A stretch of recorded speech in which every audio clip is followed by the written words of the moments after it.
সবাই আমাকে আলমগীর স্যার বলে, তাই না? আপনাকে আমার বোনেরা জানেন যে আমাকে আলমগীর স্যার বলে। কেন আলমগীর স্যার বলে?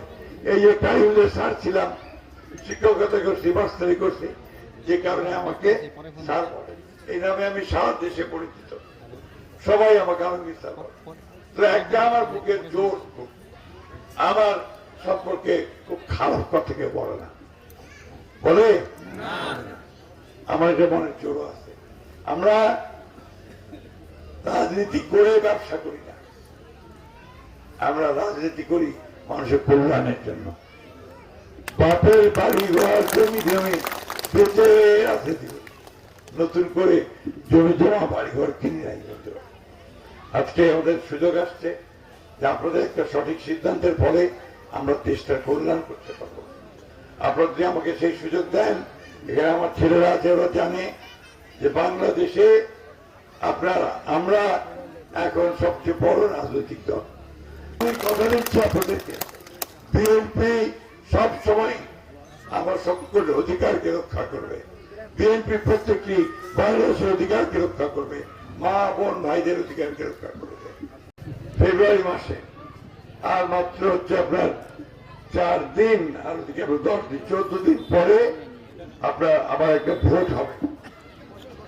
এই ভোটটাতে আবার আপনারা ভোট দিয়ে দেশের সরকার নির্বাচন করবেন, তাই না? তো অন্যান্য সময়কার চাইতে এবারে একটু অন্যরকম। আগে তো নৌকাটা ছিল, ধানের শেষের নৌকার মধ্যে হইত, এরা নৌকাটা নাই। নৌকার যিনি কান্ডারি, আমাদের সাবেক প্রধানমন্ত্রী হাসিনা, উনি আপনাদেরকে ফেলে ভারতে চলে গেছে, দিল্লিতে গিয়ে বসে আছে। এখন আছে নতুন একটা মার্কা আসছে আমাদের সামনে, আপনাদের ছেলেটার প্রতিনিধি দাঁড়াইছে বেগুন বাড়ির, তাই না?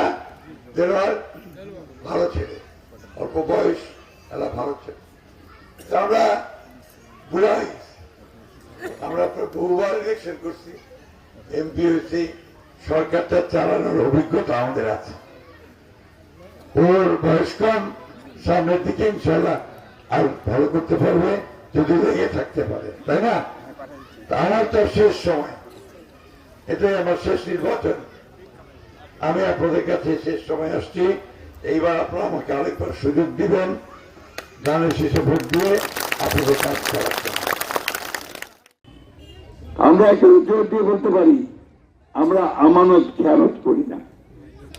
আমরা যে ভোট নেই, আমরা কাজটার চেষ্টা করি। আমরা এই ভোট নিয়ে আমরা ঘুষ খাই না।